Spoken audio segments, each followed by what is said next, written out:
నాటకం చూడాల్సి వస్తే ముందు వరుసలో కూర్చుంటాం. అదే సినిమా చూడాల్సి వస్తే వెనుక వరుసలో కూర్చుంటాం. ముందు వెనుక అన్నవి సాపేక్షం.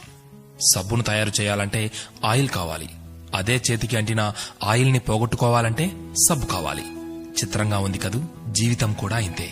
సమస్య వచ్చి పడింది, జీవితం అయిపోయింది అనుకోకూడదు. దానిని ఓ మలుపుగా భావించాలి. ఈ ప్రపంచంలో ఇద్దరు ఆనందిస్తారు. ఒకరు పిచ్చివాళ్లు, మరొకరు చిన్నపిల్లలు. గమ్యాన్ని చేరుకోవాలంటే పిచ్చితనం కావాలి. చేరుకున్న గమ్యాన్ని ఆనందించాలంటే చిన్నపిల్లలైపోవాలి. తాళంతో పాటే తాళం చెవి కూడా తయారు చేయబడుతుంది. ఒకటి లేకుంటే రెండోది తయారు కాబడదు.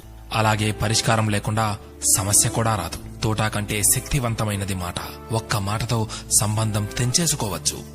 ఒకే మాటతో లేని బంధాన్ని పెంచేసుకోవచ్చు కూడా. మనిషి సమాజంలో సూదిలా బ్రతకాలి కాని కత్తెరలా కాదు. సూది పని ఎప్పుడు జోడించడం మాత్రమే, కత్తెర పని ఎప్పుడు విడదీయడమే. అందరినీ కలుపుకుంటూ బ్రతకాలే గాని కత్తెరలా విడదీస్తూ కాదు. నిజాన్ని మార్చే శక్తి ఈ ప్రపంచంలో ఎవ్వరికీ లేదు. కాని ప్రపంచాన్ని మార్చే శక్తి ఒక్క నిజానికి ఉంది. నీవు సంతోషంగా ఉన్నావంటే నీకు సమస్యల్లేవని కాదు, వాటిని ఎదుర్కోగల శక్తి, ధైర్యం నీకున్నాయని అర్థం. స్నేహితుడిని నీ దుఃఖ సమయంలోనూ, యోధుడిని యుద్ధంలోనూ, భార్యను పేదరికంలోనూ, గొప్ప వ్యక్తిని అతని వినయంలోనూ పరీక్షించాలి. చేసిన తప్పుకు క్షమాపణ అడిగిన వాడు ధైర్యవంతుడు. ఎదుటి వారి తప్పును క్షమించగలిగిన వాడు బలవంతుడు.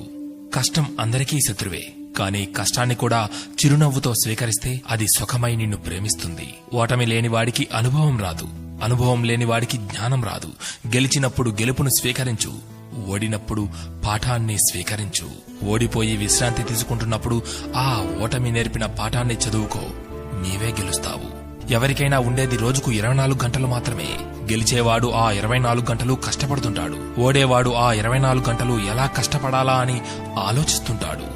అంతే తేడా.